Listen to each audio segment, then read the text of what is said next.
Good morning and welcome to Whimsical Wednesday. Hi, I'm Patty and I'm here today to talk to you about this lovely tote bag. This is called the Red Heart Tote-ally Crochet Bag, and it is a free download from Yarnspirations. And I'll have to tell you that it was the very first time that I crocheted a tote bag. So it was a big experience for me and I enjoyed it. It's quite a process, which I will explain to you in detail. Let me start with the yarn. They recommend Red Heart Cotton Breeze yarn, which is 60% cotton and 40% acrylic. And their skeins are quite large. It's 5.5 ounces, 150 grams, 481 yards, or 440 meters. And you need two of the Red Heart skeins. Or they say you need two skeins of something else, which equal 656 yards or 600 meters. And they normally you would use a size 6 G hook, but for this particular pattern you do need to hold two strands together the entire time. So they recommend a USH hook, and I used the USH and it worked out just as well because I did not have the Red Heart yarn. I did have some Bernat cotton softy yarn on hand, Bernat softy cotton, which is the same makeup sort of as the Red Heart yarn because it is also 60% cotton and 40% acrylic. So I didn't think it would vary that much. And I'm happy that I chose to use it because it worked up well and I'm happy with the end result. Now, it is also a 3 light, which is a DK weight yarn. And again, I used an H hook. So the only thing I can say for this, when working with two strands of yarn, uh, let's see if I can show you. It created a tangle, not only with both the yarns, but each separate skein of yarn would tangle, and then together they would tangle. So it was a bit difficult for me to work with untangling the yarn. And what I ended up doing, I worked out a method because I really wanted to finish this tote bag. And I worked out a method whereby at the end of each yarn, of each round, I took the yarn and the whatever I had crocheted so far, and I put the yarn aside and I put this and I flipped it over and over again away from myself, and that untangled the two strands that were all wrapped up together. So that worked out very well, and I'm happy that I discovered that method. So that's what I wanted to say about the yarn. You may have a little bit of a challenge working with two strands together. Now, um, this starts at the bottom. It's with the base, and then you work your way up to the top. So, being my first tote bag, I was a little bit confused about how to start the base.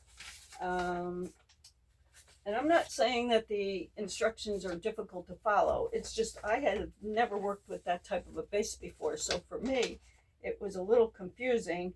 And they say that the setup around, after you chain the required number of links, uh, you do a half double crochet down to the end, and then you do 5 half double crochets in that last loop, and then you work into the remaining loops of the foundation chain 1 half double crochet each till you get to the other end, and then you do 4 half double crochets. So I was totally confused. I not know. I'm like, where are the rest of the loops? I already finished with them. But what I ended up doing was I did the half double crochet all the way down to the end. Then I did the 5 in the end loop, and then I realized, okay, I'm supposed to rotate it.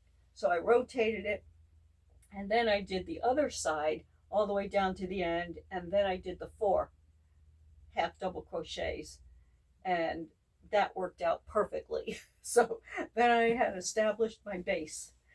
Then you do several rows according to the pattern of the half double crochets, but you do not work in the top loops now. You work between the half double crochets, and I think that creates the more intricate pattern and it gives it more stability.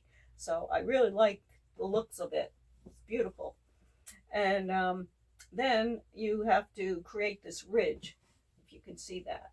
There are 3 ridges separated by the half double crochets, and each ridge requires a special stitch, and it's called the half double crochet back post.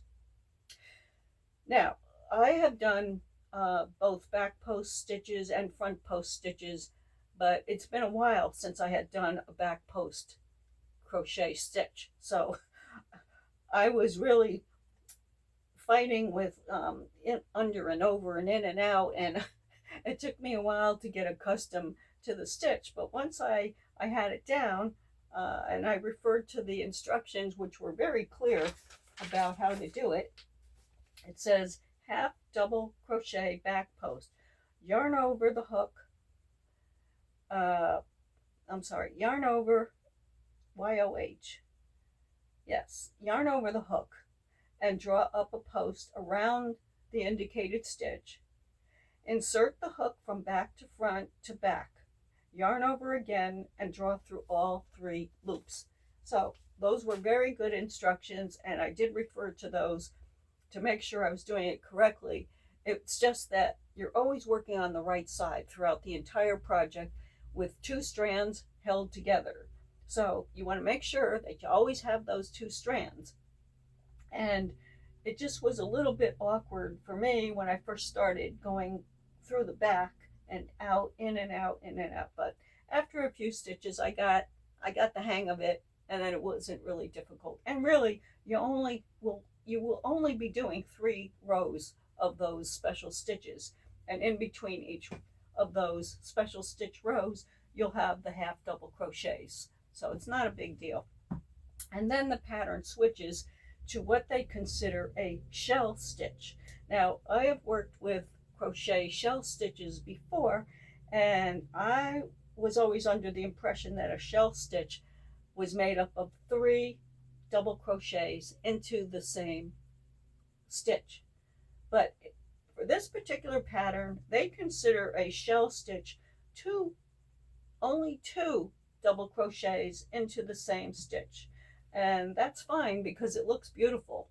And it's just a different way of doing a shell stitch.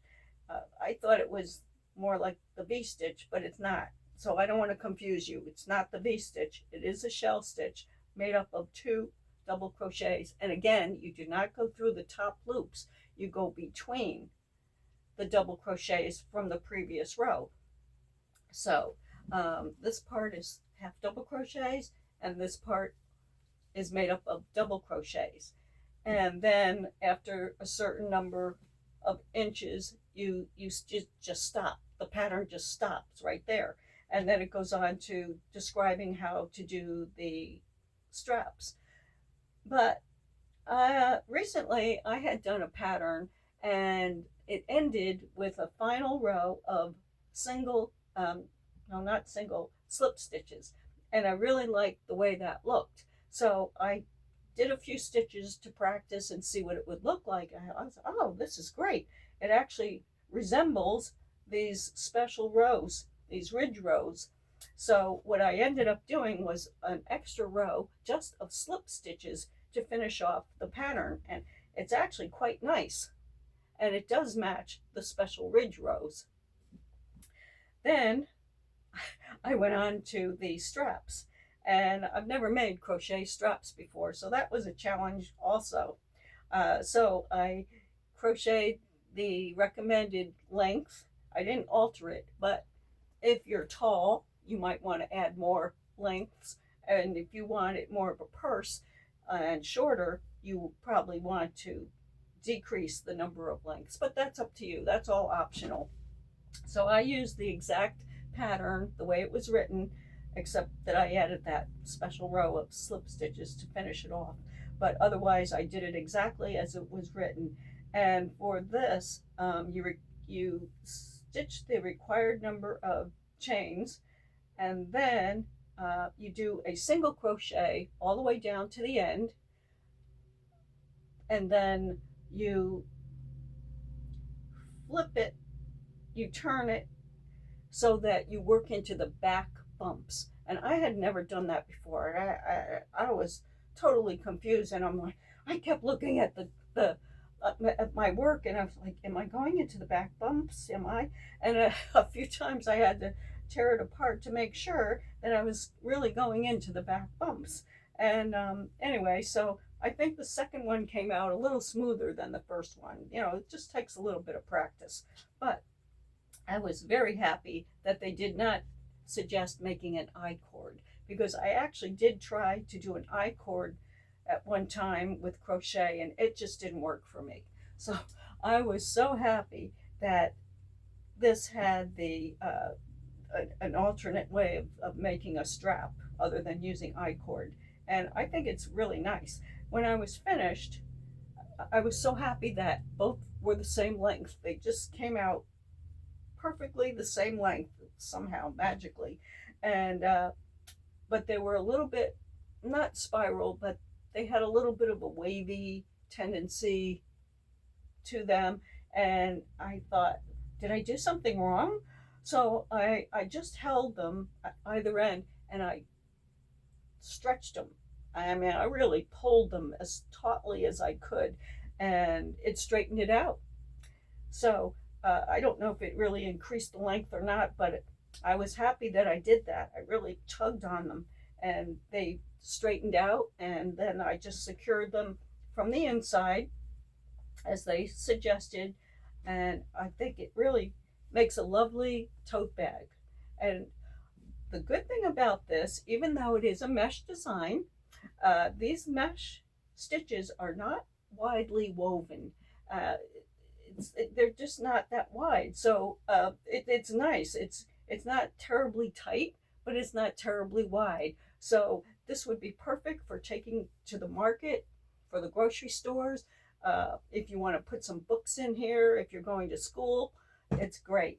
And I think this is a wonderful weekend project. It truly is. Okay, excuse me. I have to get that. Sorry. But thank you for watching, and have a blessed day.